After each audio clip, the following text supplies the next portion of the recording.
Rudy Baldwin, nagsalita na.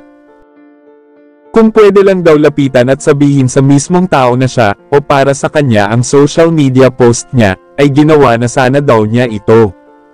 Ilang araw na ang nakalipas ay nagpost si Rudy Baldwin tungkol sa vision nito sa pagpanaw ng isang magaling na artistang babae. Ayon kay Rudy Baldwin, hindi daw natin malalaman ang magiging reaksyon ng isang tao, ngunit nabanggit daw niya ito sa ilan niyang malapit na kaibigan.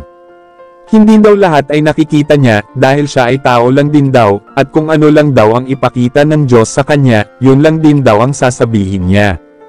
Hinahangaan daw niya si Miss Jacqueline Jose, dahil magaling na artista ito, at noon paan, halos lahat daw ng pelikula ng magaling na actress ay napanood niya.